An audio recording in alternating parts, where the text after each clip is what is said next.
Okay, you're listening to On the Waterfront with Coach. I'm Marina Hernandez, 1377-79, currently in ID. Here with Coach. My name is Ed Barreras, but better known on the Waterfront as Coach. I've been in here since 1982. I got my book, and my work number is 34844. And this is our podcast that we developed with our brother Buddy, who's now our sound engineer. And it's just to just talk about the history of the port as we see it, our experience firsthand between the two of us. We have about, I don't know, maybe 6 years between us. You've been down there for 43. 43 years, yeah. And I've been down here for 20. So Right. You have quite a bit of experience. So this is just our show. Today we have Yolanda Nuhi on the show, and she is sharing her experience as a working longshoreman and then also as a retiree and what she's doing with the union. So that really great interview. Awesome interview. I've known Yolanda Nuhi for many, many years. Her sister, her name is Stella, we went to kindergarten together. And I knew Yoli's mom and dad, beautiful people. And Yoli, she was married to Vivas Nuhi, which was a real good friend of mine, passed away a few years ago. Did you know him from the waterfront? No, I knew him before the waterfront. Yeah. You did? Yes, I knew him before the waterfront. I coached Pop Warner football here in Wilmington, and he was always involved in sports, and everybody knew Vivas because, you know, he was a tough guy. he was a tough guy, real tough, but real gentle guy. Sure. You know what I mean? Don't rile him up. You know, because he can get pretty mad, but if you know him, he was really, really a nice guy. Okay, so you've known him since he was a little guy because you said Pop Warner. When I was coaching Pop Warner, so Vivas is a few years older than me. He was a few years older than me, but when I was about 17, 18 years old, I started coaching Pop Warner football here in Wilmington, and he would be around just, you know, because Sam Phineas and a few of his friends were coaching, and he would come around and you know, just watch us. Because he played football at Banning, too. He was a good football player. Oh, I believe that. Yeah. Yeah, and I know Yoli because her daughter Sarah and I played softball together when we were maybe 8 years old at Wilmington JC's. So I like that about this community that we have. Like, you know, you guys work together on the waterfront, and we were friends then and we're friends now, Sarah and I. And I feel like Yoli was there my whole childhood. You know, we went on trips together. We went to Chicago. We went to Florida. So, you know, she's been a part of my life. She's known me since I was young. Right. She's always been active when I coached you in softball. She was always active, and it carried over. She was active as a union member. You know, she's involved in the pensioners and a lot of committees and up and down the coast. And she's doing a fabulous job for all of us. It's funny that she was getting paid pretty good money now, and now she's not getting paid, but she's contributing a lot more. She has the time. She has the time now. Mm-hmm. And one of the key things about Yolanda is that once she retired, she knew exactly what she wanted to do. She travels.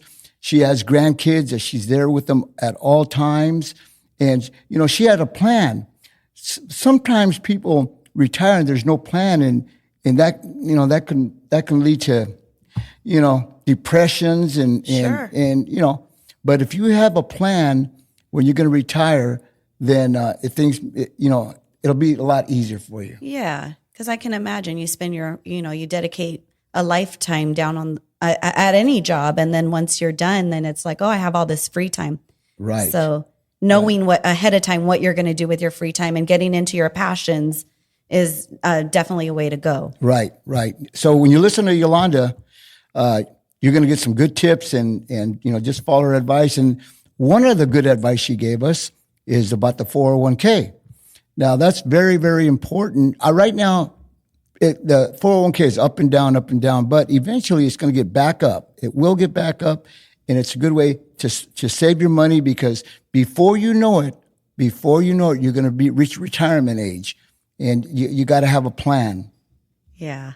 Like I said, I should probably boost mine. I think I'm doing $2 to the Roth and $2 to the 401k. Right. bump it up. After we get off this, bump it up. There's I just got it on my app. Right. Once, about 2 months ago, this one guy said, hey, remember that you told me to get in that 401k when I first got in? I said, yeah. He goes, thank you so much. He goes, I've got a lot of money in that 401k. And he goes, if it wasn't for you saying that, I might not have, maybe not, but by you telling me that, it was instrumental for me to say, okay, you know what? This is a no guy. Maybe he knows what he's talking about. So he did it, and he shook my hand and everything. So oh, that's cool. Things like that. When guys come up to me or girls come up to me and say, I remember you did this for me or you did that, it really touches me. Well, you told me a story about one of the guys. I think you gave him a break. Say that story. Okay, the young man was a casual, and he was a singer, and he was going to go to. He had a gig, would you say, in Arizona. He was going to catch a flight to go, but his casual's number was to get a job. So he went up there and got a job, and he went to the job and says, I put him in a position where it was going to be he was going to stay there till 5:00. Well, he came up to me and goes, hey, this is going on. I go, whoa, okay, stop there. So I switched him where I could get him off at an earlier time when he can catch that flight.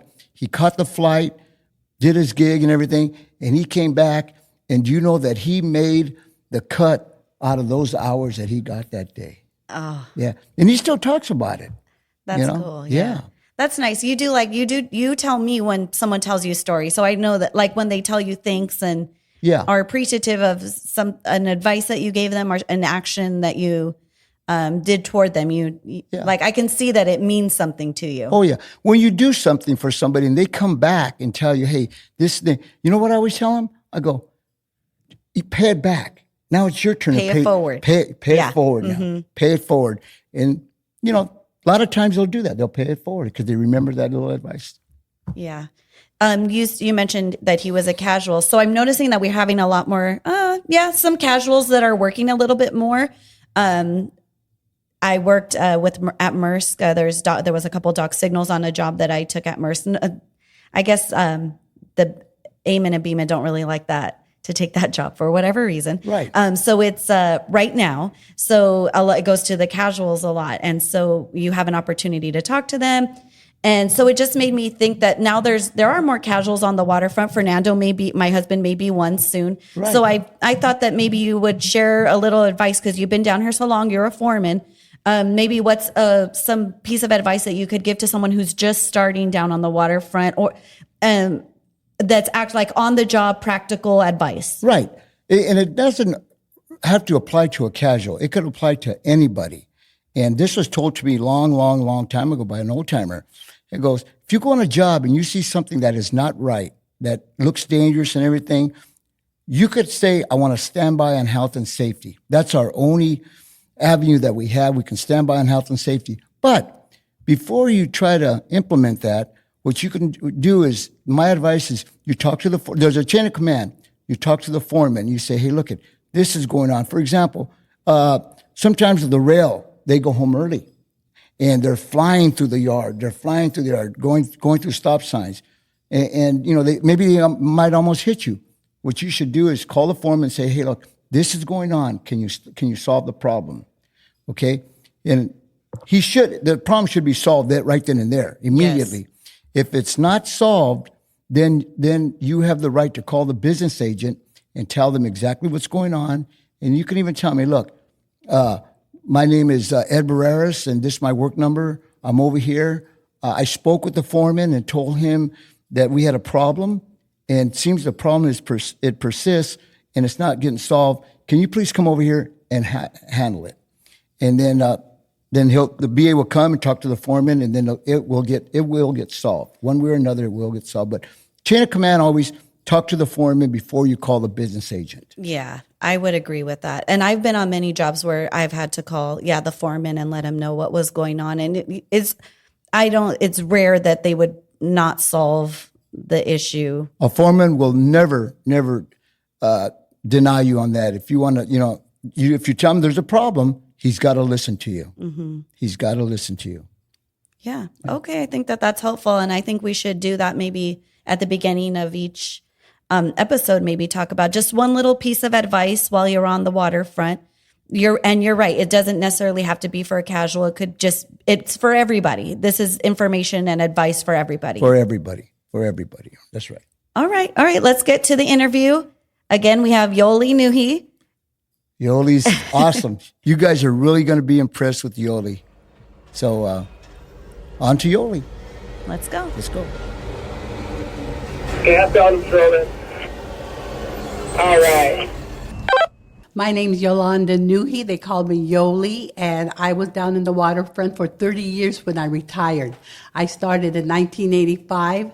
I retired in 2014. So I've been retired for about 10, 11 years, and I love it. Loving life. Yes, I do. So how did you get started down at the waterfront, Yoli? Well, it was funny because my husband had been laid off from his job, so he was getting casual work through the unemployment office. Then when they said they were going to start giving out casual cards, especially to women, a lot of our friends were saying, Yoli, go down there and get it. Go down and get it. And I go, no, I've lived in Wilmington all my life. I know about those longshoremen. I don't want to be down there. So anyways, we both went ahead and we got an application. And at this time, it wasn't for casual. It was straight into an ID. So I was never a casual. Oh, lucky So in you. 1985 is when we were registered. And my registered number is 35701. Okay.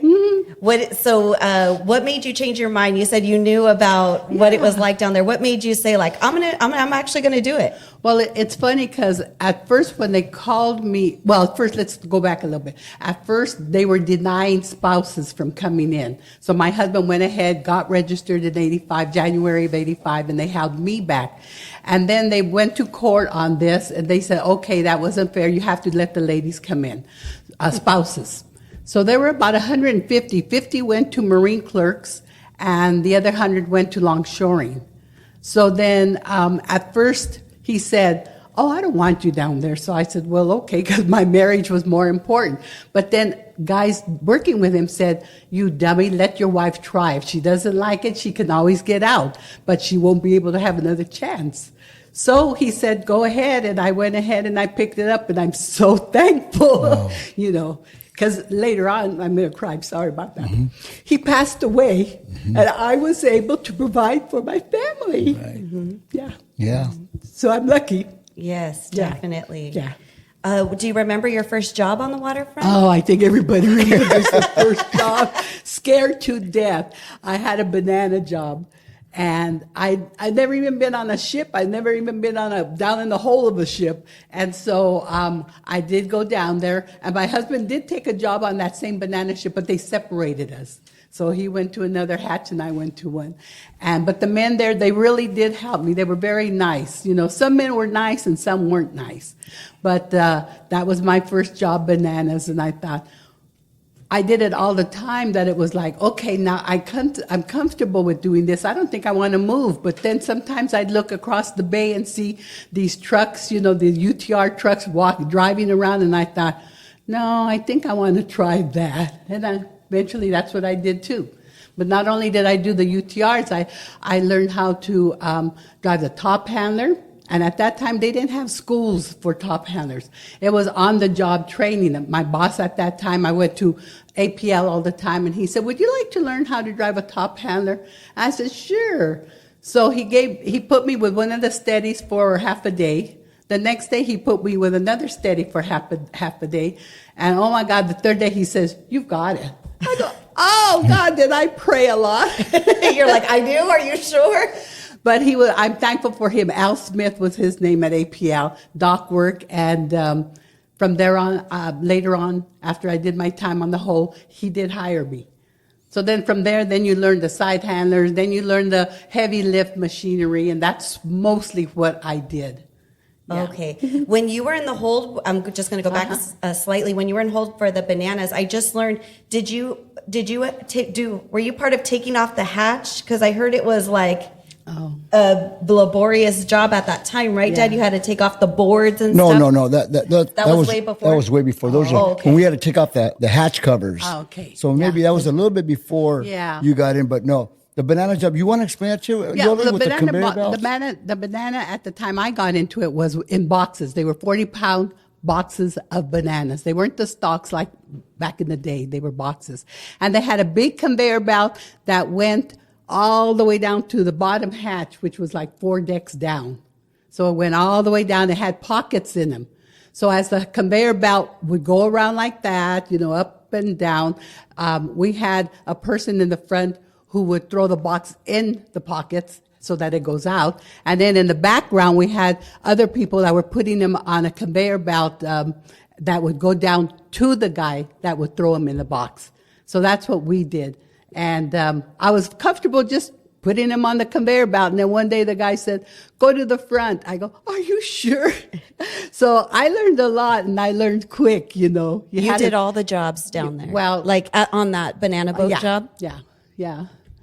How cool. Yeah. So. Was Vivas like totally proud of you that first day? Because you got separated, which Yeah, he we was did. probably like, oh my gosh, I hope she's okay. Yeah, I guess he was okay with it. Yeah, he was okay. That wasn't his specialty either, but he was in the gang later on. So he did gang ship work, and then he did the gang dock work as he got older. It was dock. Yeah. And I went on to my specialties. It was the top handlers, side handlers, heavy lifts. I went on to that. Right. When Yoli's talking about the bananas, they would go, you throw the bananas in a conveyor belt. They called the guy, he would toss them there, but then they had gravities. They call them gravities. They're rollers. You see them in the supermarkets now. Oh, yeah. You just attach them as you're going deep in the hatch. You just attach them, and then you got 1 or 2, maybe 4 guys in there, and you're feeding them. And then the one guy's feeding the belt. And you take turns. You take turns. Feeding the belt, it's pretty hard. Yeah, because you said they're about 40 pounds. Yeah. So are you just like lifting and then Yes. twisting and putting them in there? Oh, wow. And then as that conveyor belt's coming down, if you're down in the bottom, you would leave some pockets open, because then the other hatches decks had to put their boxes in there too. So if you miss the pocket, if you're way down in the bottom of the ship, if you miss a pocket, it's okay, because the other decks had to be able to have room to throw theirs in too. So yeah. there, people are working multiple decks at the same time. Yes. Oh, wow. Okay. I didn't picture that. Yeah. They'll tell you hit every other pocket. Yeah. Or, let 3 go and then hit the pocket. They'll tell you. Oh, Yeah. wow. Okay. That's wow. And then they come off the ship. Yoli, if I can add, they come off the ship, and then you have longshoremen, and they're feeding the teamsters, feeding the trucks. They'd come down there, and then they throw the bananas into the teamsters' trucks. The teamsters would be loading there. So everything was just it just a well-oiled machine down there. Yeah. Well-oiled machine, Yeah. yes. Yeah. And then now I just spoke to Becky, your daughter, and she drives tops. So it's like, and does Mahina drive tops as well? My son does too. Yeah.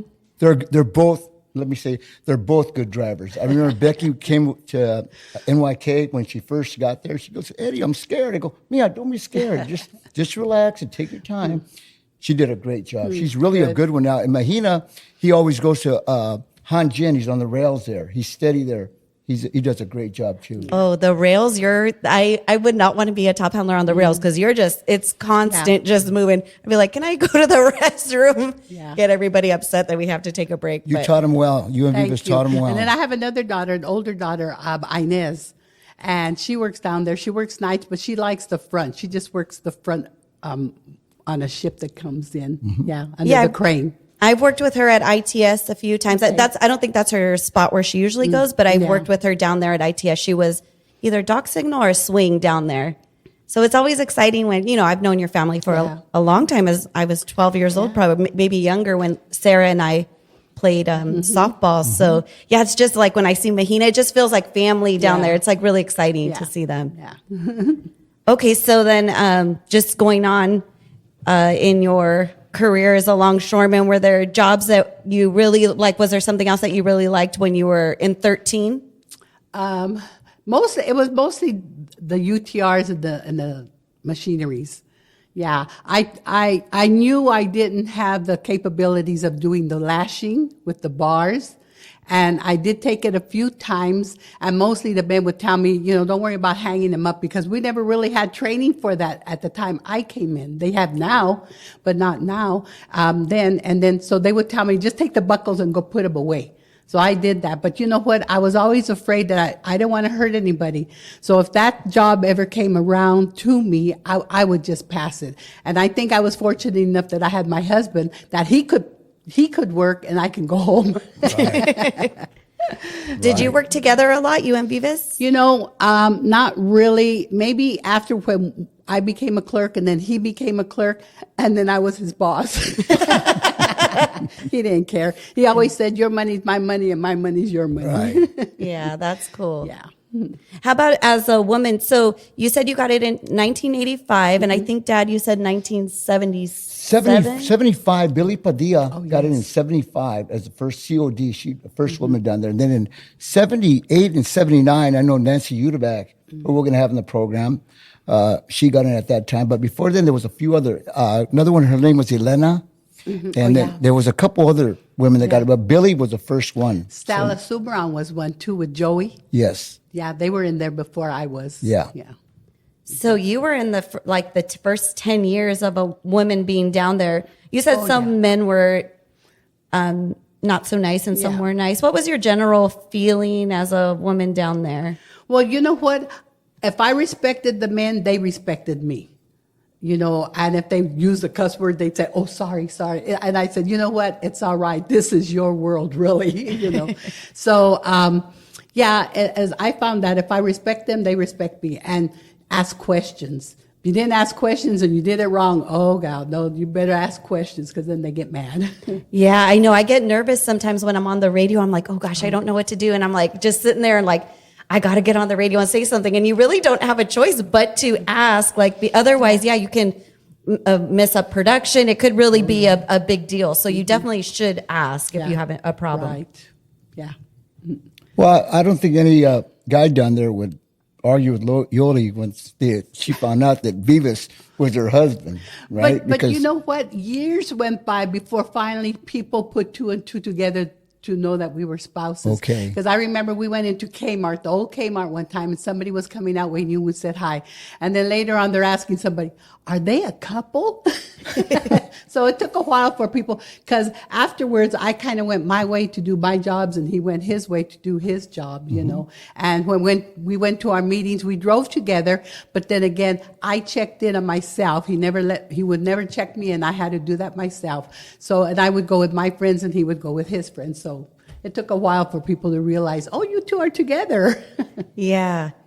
Yeah, because you're saying Beavis is pretty tough. Oh, yeah. I've got stories of Beavis. Well, he was softball ones, yeah. Oh, yeah. We won't go there. We won't go there. But he was one.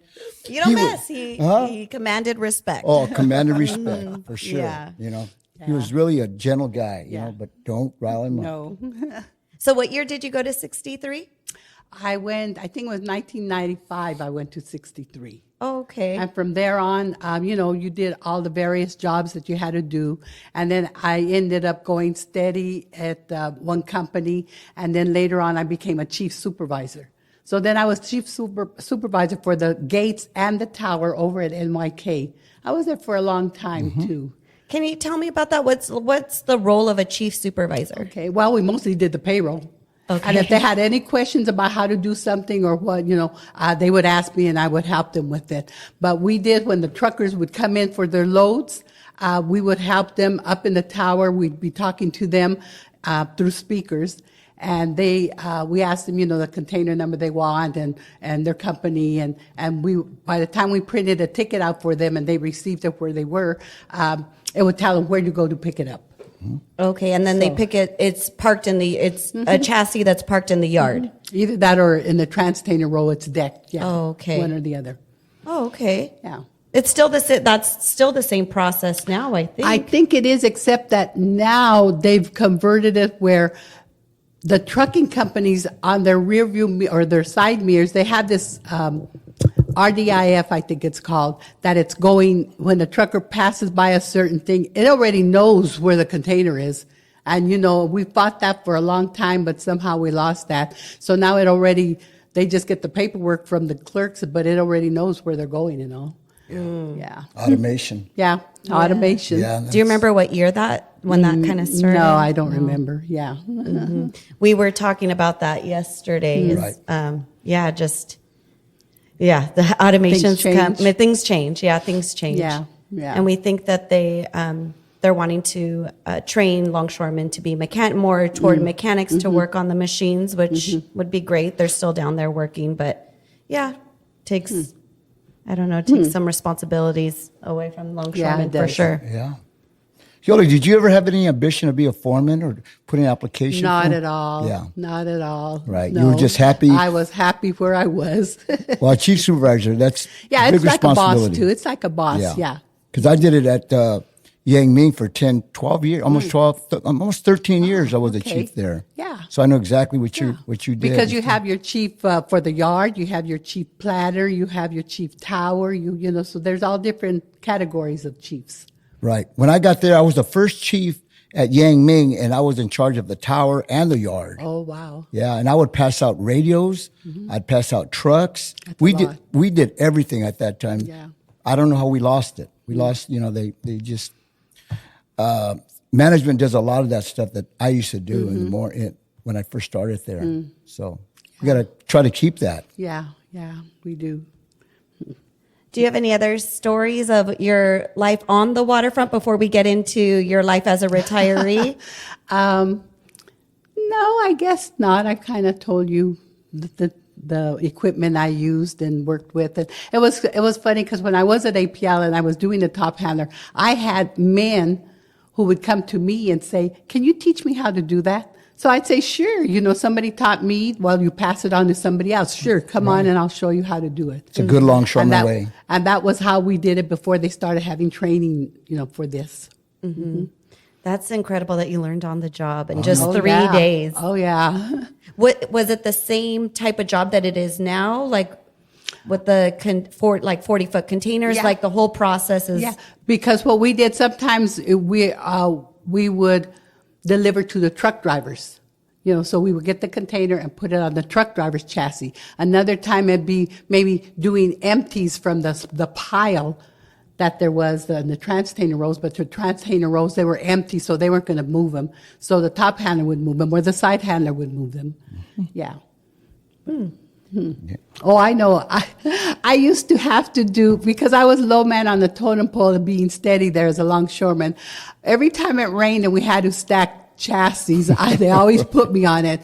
And the heavy lift I had no cab. So you really got wet. You had to use your rein. And then when I learned how to drive the top handler, it was Big Red. You sat on the side and you watched your beam going up and down this way. You weren't right on top of it where you could see. We got one of those machines later on, which I thought, wow, look at how easy this one is. I'm right in the middle of it. Right. But yeah, when I learned, we were on the side. Wow. That's funny because sometimes I'm like, when my UTR doesn't have a heater or an AC, you didn't even have a roof I didn't have to a roof on my, you. no. Better have good rain gear, right? Oh, Yoli? yeah. That's the number one thing I told my kids. You get good rain gear and you'll be all right in the rain. Right. Yeah. Luckily, it doesn't rain here as much as up in San Francisco or the northern ports. And the snow on the East Coast. Yeah. Yeah. Yeah, we got it kind of Right. made as far as the weather goes Oh, down yeah. here. Yoli, so you were a longshoreman for 10 years and then a clerk for the next 20. 20 years. Uh-huh. I retired with 30 years under my belt. Yeah. Nice. Yeah.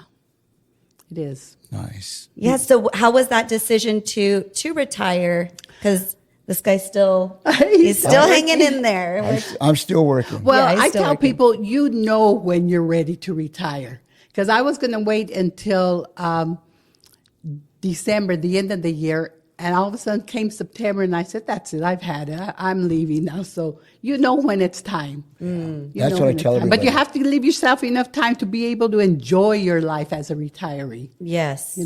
Yep, That's the key. that's it. So what have you been doing? So we'll get into the pensioners, but what have you been doing since you retired? Just for fun or personal? Well, let's see. I've joined the Sunshine Club that's in Wilmington, out of the VFW Hall in Wilmington. I go to my pension meetings, once a month there at the hall. I bowled, so I was always on the bowling league.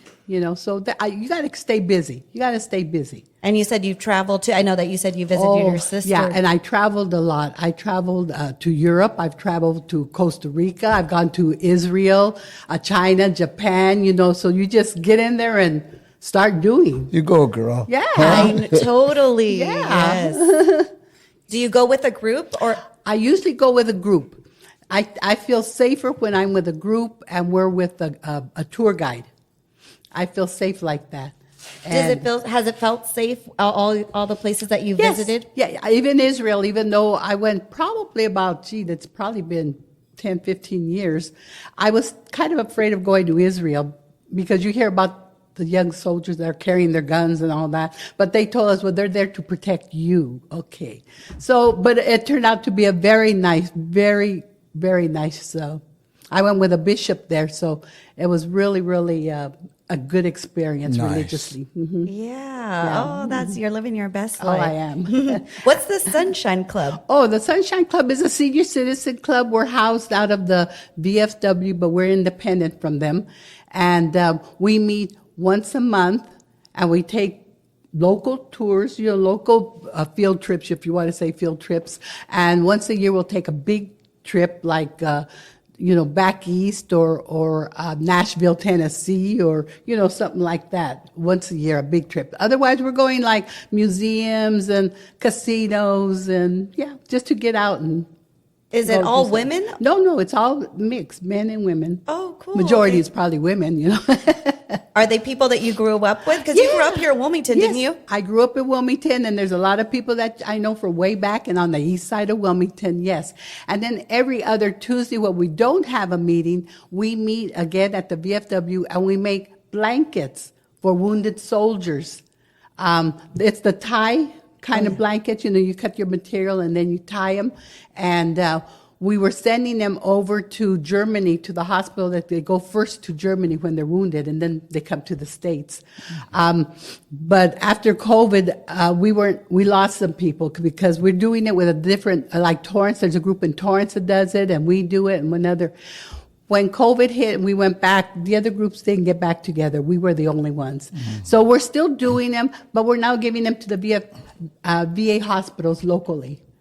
And they really appreciate it. Oh, yeah. They really appreciate it. Yeah. Oh, cool. That's so nice that you're so involved. Dad, do you think you would join something I like that? I would do something like that. I could totally see you doing that. Yes, I would do something like that. Mm-hmm. Mm-hmm. Mm-hmm. It seems like a lot of fun. Oh, yeah, it is. Just getting together with people, just getting out of the house. Sometimes you don't feel like getting up out of bed and getting ready and go. But if you make yourself, once you're there, you're fine. You're happy. It's exciting. The people out there listening to Yoli, they should use her as an example. Have something planned when you retire, because there's a lot of guys and girls that retire and they don't know what to do with themselves. Yeah. Oh, so everybody listening, take it up from Yoli, join a club, and do something. And you know what? My husband and I, Beavis, we used to bowl all the time. And after he passed away, I continued. But then when I retired, I didn't want to do it at nighttime. So I just went to the bowling alley and told them I want to join a league. And they showed me who to join, and I joined a league. But so you have to be aggressive of what you want to do and go for it. Right. I feel like that's your personality, Yoli. You just were like, I guess I'll be a longshoreman. I guess I'll join this club. Like, you're just got that. Yeah. Right. I guess I'll drive this top handler. I guess I'm going to do that. I guess I got some bananas. Right. Yeah. And you know what else keeps me active right now? My grandkids. They're all athletic. Super athletes. Oh, yeah. They go to different schools. I always make sure I'm at their game or what have you. I have wrestlers, I have football players, I have softball players, I have volleyball players, and it's funny because I started off with Banning first. Then I have another grandchild that plays football over in Carson, so they had to get me Carson's shirt. Then some of them graduated, went on to Cerritos College, so football. So then I had to get a Cerritos outfit. Then my great grandkids, I have 2 of them that go to Wilson High School. So they said, well, Grandma, we got to buy you that outfit. So when I'm going somewhere, I tell them, okay, what school am I going to now so that I know which outfit to wear? Grandkids are the best, Oh, right? yeah, they are. Yeah, Marina's blessed me with 2, I know. boy and girl, and they're both athletic, and Oh, good. they keep me going. Oh, yeah. I love to go to Oh, their yeah. games. Oh, yeah. Have I missed a game? Maybe once. Huh? No, I want to be there. I want them to remember me that my grandma was at all my games. Yeah. Yeah. I know my mom says that your children, she got teary-eyed when she told me. She says, your children are the rainbow and your grandchildren are the pot of gold at the end. Oh, look at that. Yeah, so I thought, That is that's nice. I don't know where she heard that, but I was like, oh, that's a sweet analogy. that She is even nice. got teary-eyed when she told me. I'm like, Mom, are you crying? Oh, yes. But I yes, guess yes. you just really feel it when you have your Oh, yeah. grandchildren. How funny. I just imagine you have sweaters in the back of your God. car and you're just Which like, one? yeah, which one? Always chairs. There's always chairs Oh, yeah. in the back of my car. Yeah, I got my dad a rocker chair for Oh, yeah. Christmas, so you Right. like upgrade. Right, Got- upgrade. Thank next you. is the heater, Yes. Dad. Got to get you Oh, yeah. a heated vest. Yeah, yeah, for sure. But grandkids are the best. Yeah, Yes, they are. they are. So tell us about the pensioners. What do you do with the Okay. pensioners? What is the pensioners? What's your role? All Okay. that. Our ILWU pensioners locally here, I'm the recording secretary there, and I've been that for maybe 5-6 years. And it's any ILW locals that have retired are welcome. So it could be the office workers, it could be the guards, it could be, whoever is the ILWU, the IMBO voters anyways. Right. And anyone who is ILW is welcome to join it. And we meet once a month. It's on Wednesdays, the first Wednesday of each month. They provide lunch for us. The Women's Auxiliary will cook lunch, a homemade lunch for us. And it's free. So we go, we eat, and then we have our meeting. And that's the first Wednesday of every month. So what type of things are discussed? Well, mostly our president will let us know what's happening in the ports, what's happening with the tariffs, what's happening with what's changing, what's like that. So that's what he kind of does. And then we have Sam Alvarado that comes to our meetings, and he'll let us know any changes or what's happening with our health benefits also. So, yeah. Oh, okay. So it's very informative. When you retire, how does the health benefits work after you retire? I know the ILW still has you still have insurance under the ILW, Yes, but you do. then it goes into Medicare, or Yeah. how does that work? Medicare is your number one health benefit. Okay. So what Medicare does not pay, then the ILW coastwise will pay. So that's how that works. Okay. Now, Social Security, when you get Social Security, don't they take Medicare out of that, and then the union reimburses Yes, us? they do. And a lot of how much you pay into your Medicare, Okay. what they charge you, let's say, it depends on your income the previous year. That's how the Medicare looks at it. They look at your income taxes, they find out what your income was, and that's how they adjust. So every person can be different Right. on how much they take out of you. And that's what the amount that the Longshore will give you back. Right. Did you know that, Rena? Yeah. Yeah. Yeah. Yeah. I just I found feel that. like I'm a just long found- way off, so it's like for me, it's not as relevant. But I can see for you that this is Before you valuable, know, very before valuable you know information. That's it, right. before you know it, you're going to be retiring. That's why Yes. sometimes I tell all these guys, they want all the money. They want the money. Oh, No, yeah. no. Get a better pension. That's what you want to work for. Get a better pension. Yeah. So, we make good wages right now. So, I mean, you could sacrifice right now to get paid at the back end. Yeah. That's the way I look at it. Yeah. And not only your 401k, right now I'm with Inez because Inez is 53 years old. And I keep telling her, put more in there and check it out and whatever, because before you know it, she'll be retiring. Yep. Yeah. Yeah, I have a couple dollars. I think I do like $1 or $2. I should definitely increase. I Yeah. should definitely increase. Increase that. it. When we get off the podcast, go increase it. Yeah. I told this one guy years ago when he first got in, I forgot his name. I said, hey, put some money in the 401k. I just saw him few months ago, he goes, you know what? Thank you for telling me that. He goes, because I got a lot of money in it. Yeah. I go, well, why don't you give me some of that money? Right. But I'm glad that he took my advice. Yeah. And I hope that people listening right now feed into It's that 401k. It's very important. And Yoli, Yes, it is. you can. It's important. Yes. So with the pensioners, is it called pensioners or pensioners? I feel like I'm. It does not matter. Pensioners. Pensioners. Do you host events too? Yes, we do. You know what? Our local also, we sponsor, the Labor Day, I think it's sliding. The Labor Day parade. We provide breakfast. And if you've ever been to a Labor Day parade, you'll see there's a lot of locals that come. We're one of the biggest in the West Coast to have a Labor Day parade. Where's the parade? Right down, well, it's the breakfasts are always served at the big hall on C Street, the Memorial Hall. Mm-hmm. And then after that, they go over to, I think it's Broad and, is it D maybe? And that's where the parade starts.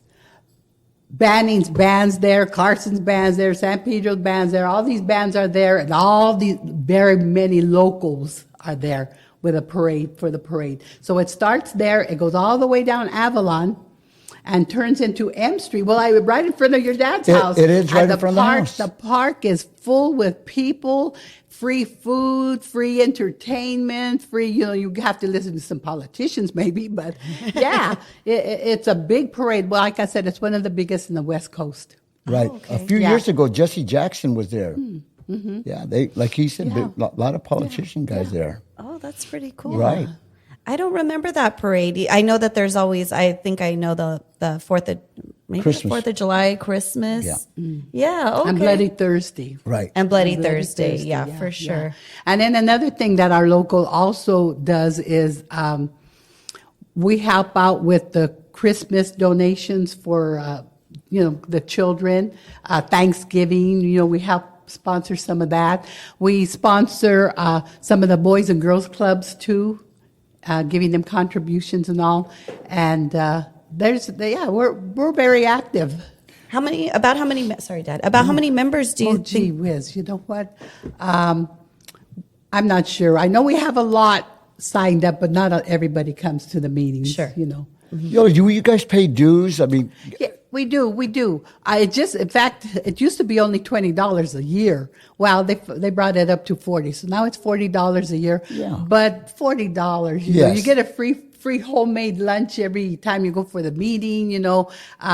We have in October it's a very good for all, and we get a lot of the pensioners that come for that. It's our barbecue steak prime rib dinner. Ooh. And it's free for all the members and their spouses. And it's held at the Memorial Hall. And there's a lot of people that show up for that. And that's free for them because we put the money in for that. nice. Yeah, there's a lot of things for pensioners. Yeah, that's great. So I haven't been involved, but that's something that I would like to do is be involved more in like the union and that kind of stuff. Were you involved when you were in could I volunteer to set up to are you guys accepting volunteers that are non-retirees? Especially during the Christmas time and during the Thanksgiving giveaway things. Yeah. But yeah, you can volunteer for things. It's funny because I was not involved in anything. My husband was, but I was not involved while I was working. But now I find myself more involved in that. And then I'm part of the Pacific Coast Pensioners Club Association, and that starts all the way from Alaska to Canada, and it takes all the West Coast ports. So I'm recording secretary for that too. It's like the international, only we're called the Pacific Coast Pensioners Association. That's awesome. So what do you? Yeah, tell me about that. How is? okay. What do you? What happened? What's that? What's that like? What do you guys discuss? Because that's the whole. Well, West Coast. once a year we have a pensioners convention, and it moves around. One year we had it here in Long Beach. Another time we're going to have one in September in San Francisco. We have it in Vancouver, British Columbia, and Canada. San Francisco, I said that, and one more port it is, Portland. So they sponsor it, and everybody goes there, and it's a 3-day affair, and they talk about pensions, they talk about benefits, and things like that, what's going on throughout the Longshore Division. And they'll take the hosting party will have like a boat ride with a luncheon on the boat ride, cruise around the harbor, or they'll do something for us, and then we'll have a nice dinner dance, and all we ever have to pay is $40 for registration, and that's it. I mean, you can't beat being part of the pensioners. No. Yeah, and then our executive board, we meet twice a year. In fact, this weekend I just came back from San Francisco for our executive board meeting, and that's where we kind of plan again. Each port will tell what's happening in their port, what their manpower is, how many A books, B books, casuals, what's going on with them and what's going on with their pension club there. So it's interesting. Definitely. Yeah, that's what I mean about staying busy. Right. Yes, you definitely stay busy. Right. The union gave you everything. Now it looks like you're paying everything back. Oh, yeah. Everybody should, look at that. Yes. Oh, yeah. Longshore was and clerking has been great for you. Yes. Now you're giving everything back. Yeah. And it's awesome. Especially after my husband passed away, I was really, really thankful for my job. Oh, yeah. That I could continue with the kids and all. Yeah. Yeah. Mm-hmm. Dad, were you involved while you were maybe 13? When I was in 13, I was in the executive board, and I was on the registration committee. Those are the two committees that I was on. Okay. I was in there with some big heavyweights. When I got in 1982, we had like Lou Loveridge, Art Almeida, some big heavy hitters, the Salcedo guys. Yes. Yoli knows I'm throwing out names. That these guys were real influential in this union. They were strong guys. They knew Harry Bridges real well. Oh, yeah. I tell her all the time that I wish my only regret down here is not meeting Harry Bridges. I could have a couple of times when he was down here, but I just didn't do it. But we saw him. We heard him speak and all that. Yeah. Oh, Yoli, I'm envious, man. Yes. Yeah. Were you booing? We heard that some of the no. LA Long Beach. I just asked because so we just interviewed Conrad Guzman and Joe Udevac. And they were, so my dad asked that story about when Harry Bridges came down here. What was the reception like? And was it true that he was booed when they were talking about one of the contracts? And Conrad said, that actually I don't remember was true. Yeah. So I was just joking when I asked if you were one of the booers. But that's cool that you got to hear him speak. Mm-hmm. Yeah, that's great. That's great. Yeah. Uncle Harry. Uncle Harry, for sure. All right, Yoli, well, do you have anything else that you want to add? Not that I can think of. I think I've talked a lot. No, you covered all the bases, and everything you said today is real informative to everybody here. Good. They should, get involved with the union. Yes. They have to get involved with the union. Yeah. Keep this union strong. Yeah. And, Because if you talk to a lot of the old timers, they'll tell you there's a big change in the Longshore Division. It just there's a change in the people that are in now compared to what it used to be. Oh, for sure. Yeah. For sure. But I feel like getting involved, and people hopefully that are listening or would be influenced to get involved, because that builds ties. You build personal relationships and then a connection to the union and what you're doing and your job. What if I wanted to volunteer for the Thanksgiving? How do I do I go on ILWpensioners.com? What do I do? Where do I go? It really we help by donating money, but there is a committee, a Longshore committee, and if you're really interested, I'll find the name out for you that you can call them and say, okay, when are you having it and when can I come down? Because there's a lot of people that go for that to help. Yeah, I'm definitely interested in that for sure. Especially if it's just an event that I can, because I have kids, so I can't donate too much of my time. But if it was an event that I was help preparing for, I'm definitely into that. Yeah, I was very proud of my kids and my grandkids, because when they had the fire over in Maui and how they were donating things and loading up containers to send over there, my kids were there helping, which I was very proud of them. Right. Yeah. Yes. That's great. Well, they're Hawaiian. So. Yeah. Okay, so I'm going to include that in the show notes. Maybe you give me a phone number and then I'll include it. That way, if anybody Okay. listening is interested, Yes. then they'll be able to connect to somebody and what you guys are doing. Maybe we can get some volunteers down there. Okay. That would be awesome. Right. All right. Okay. Well, thank you, Yoli, for you're coming and welcome. sharing. I really appreciate it. That was kind of you. You did mention that you were a little hesitant just, to come on. Yeah. And I'm grateful that Thank you. that you have, you have respect for us and we have respect for Right, you and that you are here right. for us. Like, I really feel the love. So thank you. Yeah, I told my daughter Becky, I said, you know what? Because it's Marina and Eddie, I will go. Thank Because you. back in the day when the women first came down, newspapers and reporters and everybody wanted to interview them. And I didn't want to be interviewed because they always were, misquoted or somebody didn't like what they said. They And, always twist the story, right. Yes, so I thought, I don't know, I was a little bit hesitant, but my family said, Mom, it's Marina and Eddie. Okay. Yeah, we're going to go easy on you. Well, I mean, we're just here for some information and to learn about your story because this is something that's recorded on audio, so it'll be here forever for people to know your story of how you got started and your bravery to just join, just your enthusiasm to say, okay, I'll do it. Yeah. Thank you. Thank you for having me and asking me. Of course. All right. Thank you. Thank you. That was great, yo.